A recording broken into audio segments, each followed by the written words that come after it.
নমস্কাৰ, মোৰ ঐনিধি ভিডিঅ'লৈ আপোনালোকক স্বাগতম জনাইছোঁ।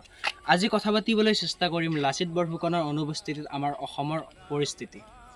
লাচিত বৰফুকন এনেকুৱা এজন ব্যক্তি যিয়ে দেশৰ বাবে, আমাৰ ৰাজ্যৰ বাবে নিজৰ শিৰটোও বলিদান দিবলৈ কুণ্ঠবোধ কৰা নাছিল। দেশৰ হকে অন্যৰ বিৰুদ্ধে আৰু মুক্তিৰ বাবে তেওঁ আছিল এগৰাকী অসমৰ বীৰ।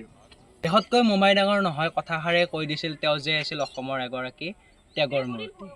তাহানিতে দেশৰ হৈ যুঁজা, অসমৰ হৈ যুঁজা লাচিত বৰফুকন দেৱে বিচৰা মতে অসমখন যে সোণৰ অসম হৈ পৰে, সেইটো আচলতে এতিয়া হৈ পৰা নাই। সোণৰ অসমটো দূৰৰ কথা, আমাৰ অসমত কেৱল অসমখনৰ জকাটোহে বাকী আছে। ভূঞা স্বদেশ প্ৰেমৰ কবল সোঁতত দেশ আজি তলমল হৈ পৰিছে। এনেকুৱা হৈ পৰিছে যে নিজৰ ৰাজ্যতে এজন ছাত্ৰ আন এজন ছাত্ৰক হত্যা কৰিবলৈ ধৰিছে। আজি সকলো ব্যস্ত হৈ পৰিছে কানিৰ মূল্য নিৰূপণ কৰাত।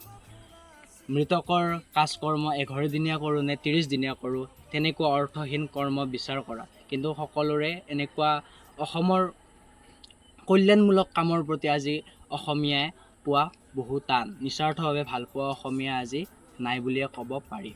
স্বদেশ পূজা মানে যে কেৱল লোকেল বৰ্ডৰ সদস্যসকলকে নুবুজায়, মন্ত্ৰিত্বই যাৰ শেষ কল্পনা সেয়া কেতিয়াও হ'ব নোৱাৰে। আমি সকলোৱে অসমৰ নাগৰিক আৰু আমাৰ কৰ্তব্য যে আমি আমাৰ অসমখনক এতিয়া বৰ্তমান যেনেকুৱা অসমখন জকাটোৰ নিচিনা হৈ আছে, আমি আমাৰ অসমখনক সোণৰ অসমলৈ ৰূপান্তৰ কৰিব লাগিব। তাত কেৱল লোকেল বৰ্ডৰ সদস্যই বা মন্ত্ৰিত্বই কেতিয়াও একো কৰিব নোৱাৰে। তাত আমি সকলোৱে মিলি কৰিব লাগিব, তেতিয়াই আমাৰ অসমখন সোণৰ অসমলৈ ৰূপান্তৰিত হ'ব। তাৰ মাজতো লাচিতৰ তেজত প্ৰবাহিত আছাম ডেকা এতিয়াও আছে, যিয়ে এটা হুকুম পালে স্বদেশ ৰক্ষা কৰাৰ বাবে লুইতৰ বগাবানী ৰঙা কৰি তুলিব পাৰে।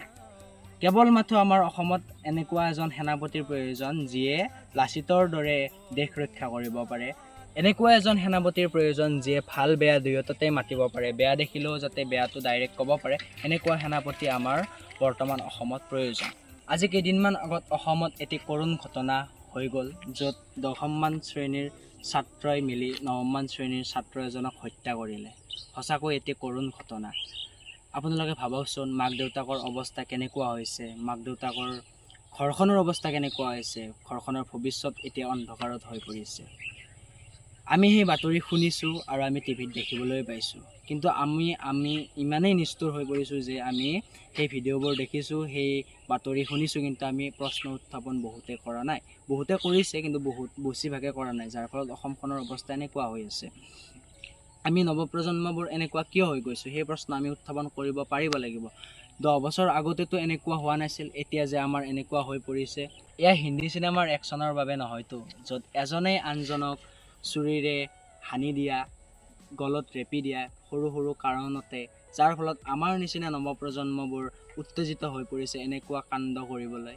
হয়, হিন্দী চিনেমাবোৰত সমাজৰ বাবে এটি ভাল কথাই আমাক দিবলৈ চেষ্টা কৰে, কিন্তু একশ্যনটো চাগে লগাতকৈ অলপ বেছি হৈ গ'ল, যাতে আমি সকলোৱে চাই এইটো উপভোগ কৰিব পাৰোঁ 2 ঘণ্টা 3 ঘণ্টাৰ বাবে।